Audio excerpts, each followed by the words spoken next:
So, people, just some quick thoughts on spectrums of human thought.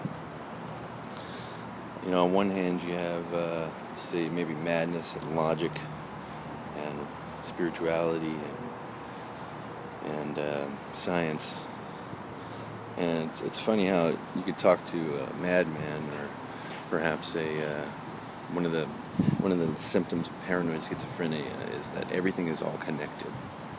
So in madness, you have this everything's all connected perspective, and then to the extreme opposite, to the logic side, you have science or mathematicians constantly looking for symmetry and invariance, and ultimately a unified field, how everything's connected. And then on the spiritual side, let's look at a hippie that says, tree huggers, everything is connected, man, it's all beautiful, it's all one big consciousness. And then to the extreme of that, on the science side, you have them looking for invariance and harmony and symmetry and a unified field theory.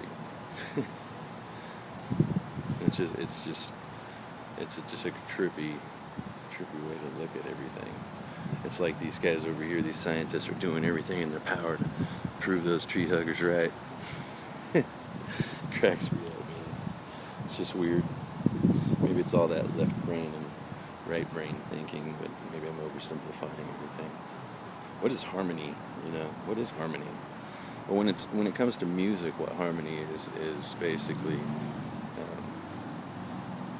there's one way you can look at it. It's really pretty. Patterns and math. If you just play mathematically, it's not going to sound real pretty. It's just going to sound real choppy and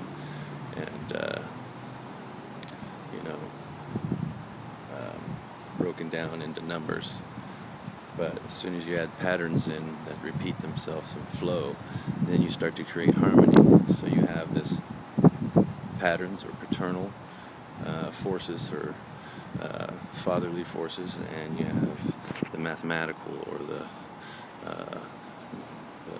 maternal forces or the motherly forces at work.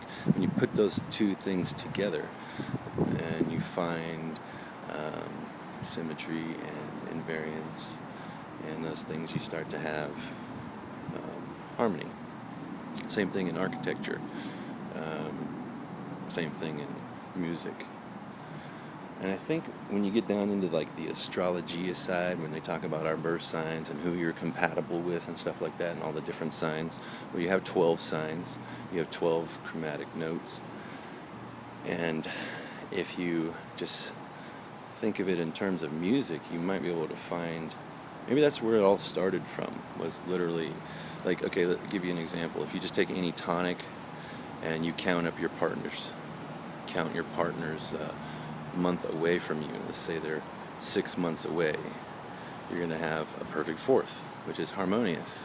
And you can invert that and it's still a harmonious sound, whether you start with the tonic or your wife, or you or your partner, put it that way. And perhaps people who are, so you can be a perfect fifth away from each other, or you can be a major third away from each other and have beautiful tones. But let's just say maybe you're just 1 month away. It's not going to sound very pretty when you play that together, because it's just two notes that just don't resonate very beautifully. And maybe you're born in the same month. You're just the same note or the same frequency. You might resonate, but ultimately there's not a lot of harmony in your relationship.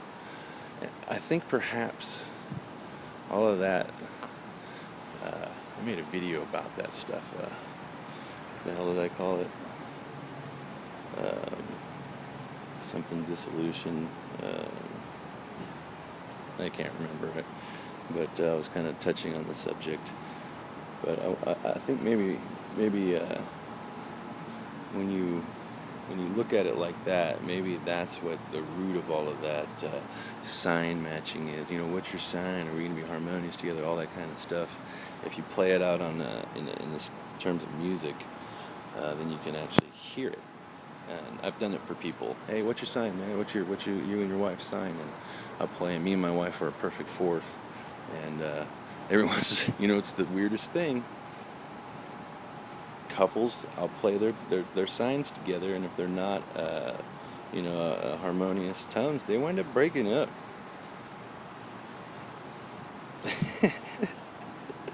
I always think that's kind of coincidence, So, I don't know. Maybe that's where harmony comes from. Anyways, be blessed. Have a great day, people. Just some thoughts. One love.